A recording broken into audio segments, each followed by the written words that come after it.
The most important thing in your branding and positioning yourself as a freelancer, as an expert in your niche is, guess what? Your portfolio. सबसे ज़्यादा time आप इसको दें, सबसे ज़्यादा मेहनत आप इसके ऊपर करें, क्योंकि ये सबसे ज़्यादा इम्पॉर्टेंट है. एक बहुत फेमस कोट है कि you are only as good as worst piece in your portfolio. आपका काम उतना ही सिर्फ अच्छा है या समझा जाता है जो आपका पोर्टफोलियो के अंदर सबसे बुरा आइटम आपने डाला हुआ है. सो बहुत सोच समझ के अपना पोर्टफोलियो बिल्ड करें और डिस्प्ले करें. लाजमी नहीं है कि आप सारा पोर्टफोलियो अपना बिल्ड करें. अगर आप 10 बेस्ट ऑफ योर वर्क भी शो कर रहे हैं तो वो भी इनफ है, लेकिन अच्छा काम दिखाएं, गंदा काम मत दिखाएं. जो और ज़रूरी चीज़ है पोर्टफोलियो के बारे में कि उसको एडिट करें. ठीक है, अपना पोर्टफोलियो हमेशा एडिट करके, चूज़ करके, डिसाइड करके डिस्प्ले करें. बिल्कुल गंदी हालत में उसको ना बना दें. अच्छे से थंबनेल्स, अच्छा सा डेकोरेट, जो भी उसके अंदर करना है उसकी एक अच्छी रिप्रेजेंटेशन बनाएं. अगर वर्ड फाइल्स हैं तो फिर उनके अंदर आप फॉर्मेटिंग अच्छी करें. आप एक्स्ट्रा इन्फॉर्मेशन, डिस्क्रिप्शन, ये सारा कुछ बहुत ज़्यादा मैटर करता है, क्योंकि आपके पोर्टफोलियो को देख के एक बंदे ने डिसाइड करना है कि वेदर वो आपको हायर करेगा या नहीं. जो बड़ी कंपनीज़ होती हैं जब वो हायर करने लगती हैं, तो एक कॉन्ट्रैक्टर से मेरी रिसेंटली कॉन्वर्सेशन हुई. She told me, she is from US, and she told me first 5 seconds अगर उसको पोर्टफोलियो अच्छा लग जाए तो वो उसके ऊपर मज़ीद टाइम स्पेंड करती है.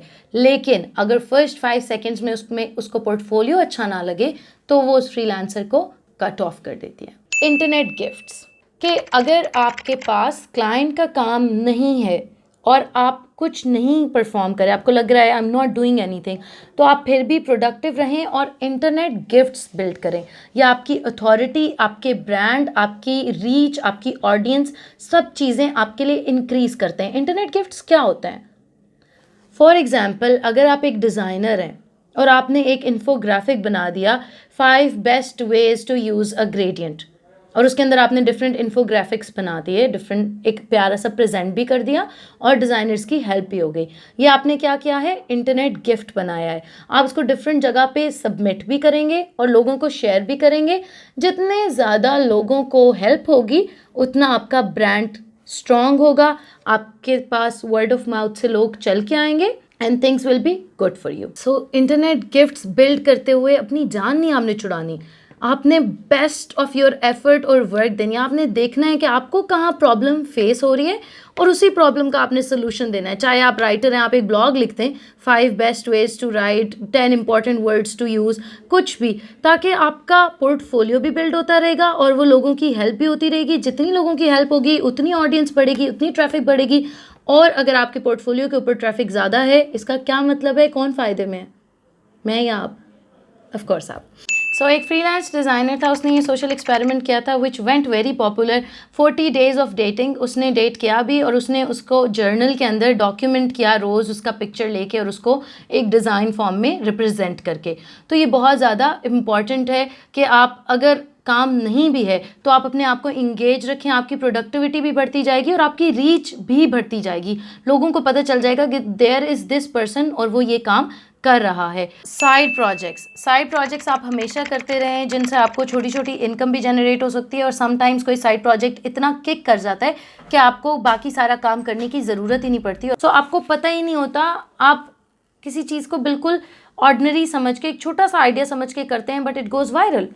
ठीक है, तो ऐसी चीज़ों को आपने बहुत सोच समझ के करना है. जो भी लेटेस्ट ट्रेंड्स हैं इंस्टाग्राम की कम्युनिटी पे, फेसबुक की कम्युनिटी पे, जिस कम्युनिटी में आप इंगेज्ड हैं, वहाँ पे आपके लोकल एरिया में कोई फेस्टिवल आ गया है, कोई बात हो रही है, जैसे जो भी चीज़ें आपके आगे पीछे चल रही हैं, आपके लोकल इवेंट्स हो रहे हैं, कुछ भी, आपने उसके साथ अपना पोर्टफोलियो क्रिएट करना है. बेशक वो रिटन फॉर्म में है, बेशक छोटी वीडियोज़ हैं, बेशक आपका डिज़ाइन एलिमेंट है, जो भी आप कर रहे हैं, छोटा छोटा जो चीज़ें ऑडियंस को ऑलरेडी इंगेज कर रही हैं वो यूज़ करें, ताकि आप एक इंटरेक्शन बिल्ड कर सकें. अगर कोई इवेंट चल रहा है, ईद आने वाली है, रमज़ान चल रहा है, आप उससे रेलेवेंट कोई चीज़ पोस्ट करेंगे तो उस वक्त उसकी हाई सर्चेज होंगी और हाई चांसेस होंगे लोगों की उसके साथ इंगेजमेंट के. जैसे गेम ऑफ थ्रोन्स आता है तो विंटर इज़ कमिंग के 1100 मीम्स आप भी बनाएं.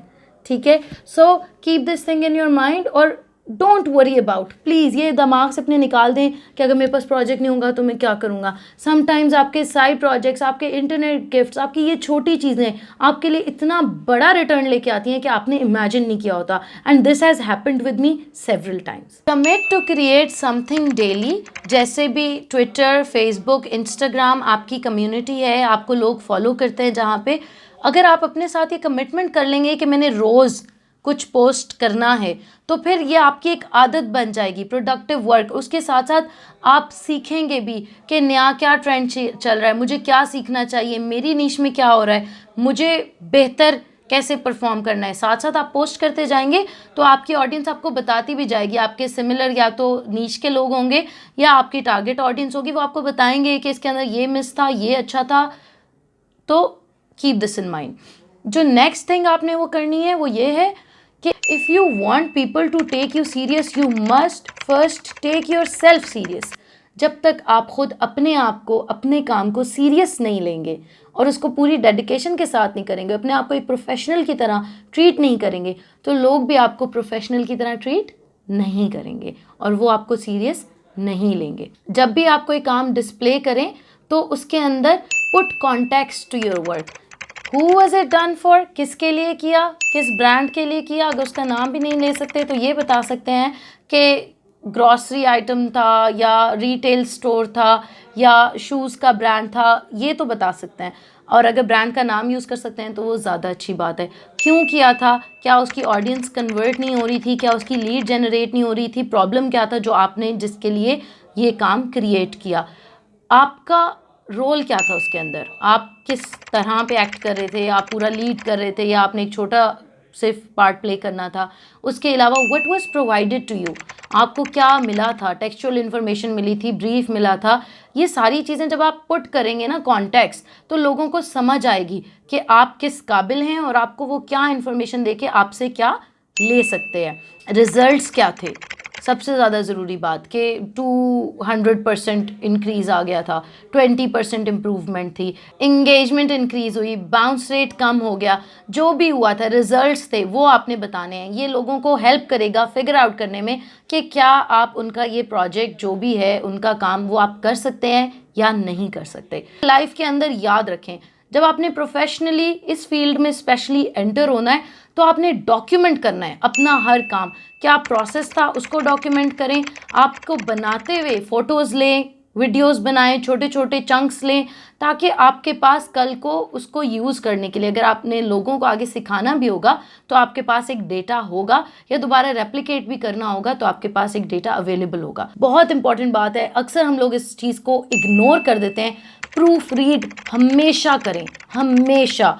अगर आपने एक लग्जरी डिज़ाइन बिल्ड किया है, ठीक है, किसी फर्नीचर के लिए, फॉर एग्जांपल लग्जरी फर्नीचर था, आपने उसका डिज़ाइन बिल्ड किया है, अगर आपने LUXERY लग्जरी लिखा हुआ उसके अंदर, आपको क्लाइंट कभी भी नहीं मिलेगा। Because how you do anything is how you do everything.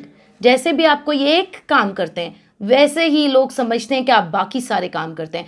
अगर आपने अपना काम प्रूफ रीड नहीं किया हुआ तो इतना बुरा इंप्रेशन पड़ता है और लोग यही समझते हैं कि इस बंदे का अटेंशन टू डिटेल ही नहीं है, जो गलत स्पेलिंग के साथ अपना पोर्टफोलियो अपडेट कर सकता है अपनी वेबसाइट के ऊपर, वो मेरे काम को कैसे सीरियस लेगा और उसके अंदर अटेंशन कैसे पे करेगा और एरर्स को कैसे फिक्स करेगा।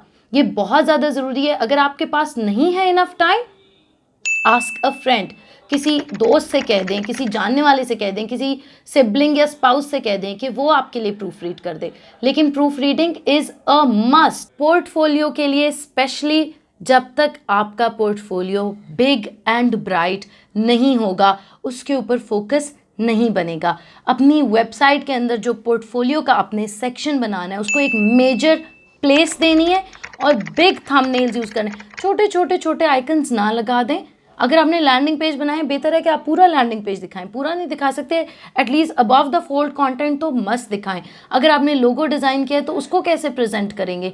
कुछ चीज़ें आपको रिसोर्सेज में ऑलरेडी अवेलेबल हैं तो आप उनको बेशक यूज़ करें, लेकिन बिग ब्राइट क्लियर पोर्टफोलियो दिखाएं ताकि लोग समझ सकें और फर्स्ट लुक में उनको अंदाज़ा हो जाए कि ये बंदा किस कैलिबर का काम कर सकता है, किस नीश का काम कर सकता है और कितना डाइवर्स है। बात नोट करनी पोर्टफोलियो के बारे में, और ये हमारी इस पोर्टफोलियो के बारे में आखिरी बात होगी, लेकिन ये समझनी ज़रूरी है, जो भी आप काम डिस्प्ले करें अपने पोर्टफोलियो के अंदर, वो वही काम होना चाहिए जो आप करना चाहते हैं।